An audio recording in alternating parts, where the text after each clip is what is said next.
conversazione con Patrizia Salles o Patrizia Salles o Patrizia Salles. Ciao Patrizia. Pick which you would prefer. It's quite interesting. I'm not playing with your name actually. It's quite interesting because these different pronunciations of your first name and family name reflect a little bit your history. So would you mind sharing that with us? Oh, okay.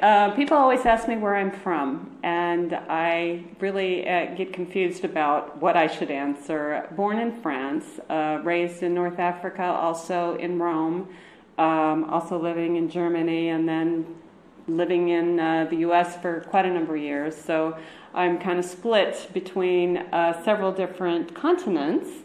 But I've been exposed to a lot of different things, which I believe impresses or comes through in my art.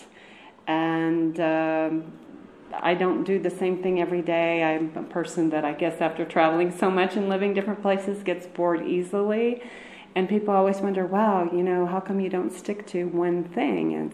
I like to explore, and I like to try new things and to experience as well. I do that every day, right? Yeah, right. And you know, I love challenges. So yes. If I'm not challenged, then I'm not happy. Exactly, and it's quite interesting because we're here in your home, and I am studio, but it's just impressive to see all this art that is so different, as you were saying. Yeah. We've got sculpture, we've got mosaic, which is unbelievably charming, and we've got painting, and we've got everything that represents you.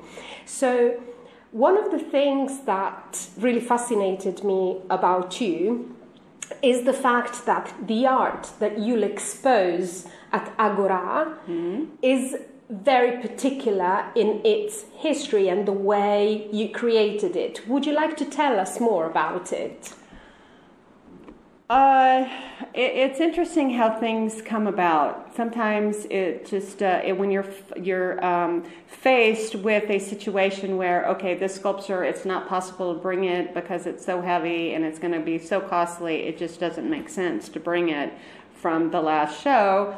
Then it's like, wait, you know, we are in Bordighera Alta. What is Bordighera? Well, it's a lot of the beach. And so there has been quite a lot of work that I've done that has been influenced by the sea.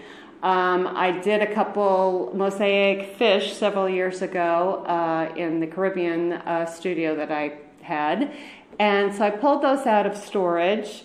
My partner, Adrian, who helps me a lot with the structures of my my sculptures, etc., has been collecting different driftwood and different things from the sea. So I just kind of went back into the storage area and just pulled a bunch of different things and started putting it together. And it was amazing. Within not even a half hour, I had what I thought was going to be a great sculpture, took pictures of it, again, showed it to you and showed it to Caterina. Yes. And it was and it's like, now... okay, this is great. I love it because being able to create in different environments for different reasons and having, again, a challenge.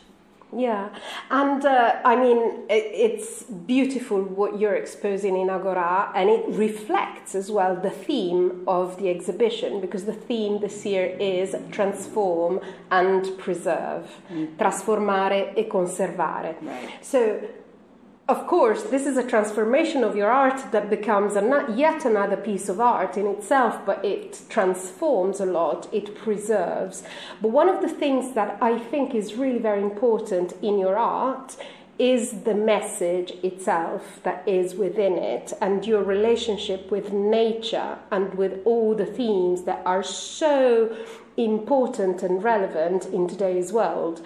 So can you talk a little bit more about that, please? Well, yeah, and we'll start with the sculpture for Agora. The challenge also was to make it with everything that has been found.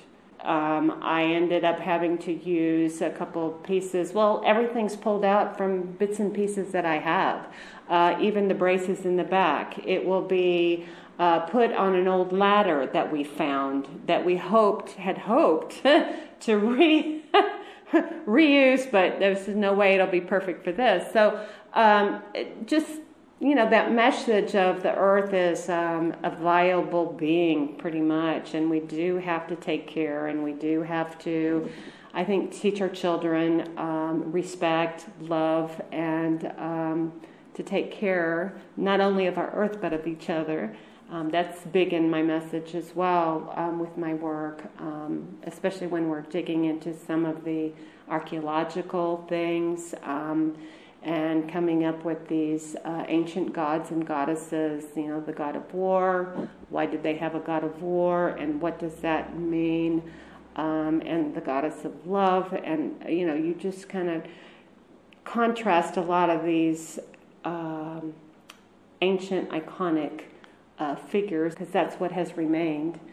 And the big thing is history continues to repeat, and how Absolutely. do we break that cycle? Yes, and cycle, I think, is a key word Cycle for you, isn't it? Word, So yeah. how does the word cycle reflect in your art? It has to do with movement, everyday life, also of the earth, its rotation, the seasons, the moon, the time we get up in the morning and how do we feel, and when we go to bed at night. That's all cyclical things, and nature has a pretty solid pull on all of it, whether it's a celestial being or whether it's just the earth itself at its core.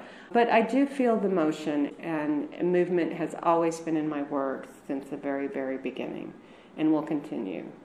Interesting, because actually a lot of your work reflects this femininity as well, in the sinuous shapes that you use. And I mean, I've just seen, I don't know if I can say that, but one of your studies of those beautiful shapes of women and this piece that you called April, that is just impressive. It is a work in progress, probably. Yes, it is. It's just something that you're studying, but what I really liked about it is the way in which you talked about that piece of art.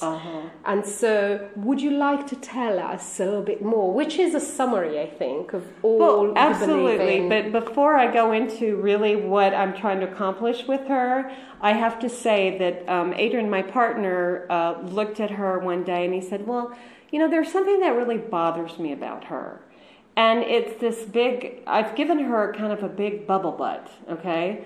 Well, if you look around today, and especially if you go to the beach here in Bordighera, you see these women that have these very tiny waists. They've had their boobs redone, and they've had their butt redone to get to this one figure, okay, that supposedly through, I don't know if it's social media or anything else, it has now become, wow, you need to have this, okay? No different than when Twiggy came through and all of a sudden women, were hitting the runway. They were getting sick, but they had to have this life figure. They wouldn't eat. So it has to do with taking also comment on the world today and some of the ridiculous things that are the norm, and that's one of them. But April actually is holding her hands out. April stands for April showers, dealing with the season for the rain. We're not sure if that season is even accurate anymore. But it also has to do with all the places on this earth that are lacking the water, that are now, the water tables are just below what they have been, and there are situations where it's expected that they will run out of water. Sicily is one of them. Yes. California is another. Africa has always had that problem. Absolutely. Again, we come back to cyclical. We've had hot days before. We've had cold days before. Going back millenniums.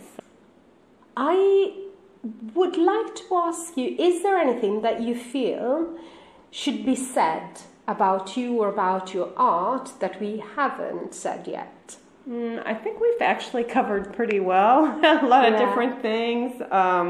Except for the fact that I've always been passionate about art, and I will continue to do my art, and it's what keeps me going. And if I go for a month without creating, I literally climb walls. I mean, that's what you know, it's a figure of speech for us, Absolutely. you know, English-speaking people. But I literally start to just get a little, so I have to do something, whether it's going to be sewing a dress or a skirt, or whether it's papering a wall, or whether it's painting an old piece of furniture. So I just have to be doing something with my hands, yeah. I have one last question for you, which is, if you had to define art, the word art, in 3 words, what are they? Reflect beauty, reflect love. And that is 4 words, sorry. But that's fine. Because I think there's too much ugliness and there's just too much hate. And, you know, how do we... And it's shown that people that are healthy are happy. And people that hate are just, they make everybody else miserable. Yeah. So you just have to somehow, you know, how do you spread that, and how do you make it better for everybody? You know, earlier on when we were just having a look at your art and you were talking about stuff, you said something that really sort of resounded with me. That is, you said my art in a way reflects all the differences because I grew up in different worlds, in different cultures, etc. For me, it does reflect differences, but it reflects this unity, this one thing that is being human beings. Right. And if I had to use one word for your art, I would say inclusion, because it is inclusion of beauty, inclusion of very deep themes that are part of the way in which you express yourself. And so, I mean, I'm just here admiring your pieces, and I can't stop finding words to describe them. They're not enough. Yeah. Well, and I also believe, and this is something that I had the experience of when I was young, is everybody should be invited to coffee in a Bedouin tent to get the real focus, or it could be, I don't know, in a little Quonset hut or whatever they call them up in the Himalayas, to see how real people live. Absolutely. You know, they don't have all this commercialization. They're not buying, well, they probably are buying some of this throwaway fashion because that's all they can afford at this point, but it just really opens your eyes to go, and you have all of this, and it's just, and this is something that I love about Italy as well, is that their constitution deals with humanitarian issues, and they are very inclusive. So that is, I think, a good one to finish on. I don't know. Absolutely. So thank you very much, Patrizia. All it's right. been a pleasure, and we'll see your work in Agorá then. All right. Thank you, Sabrina. Thank you very much.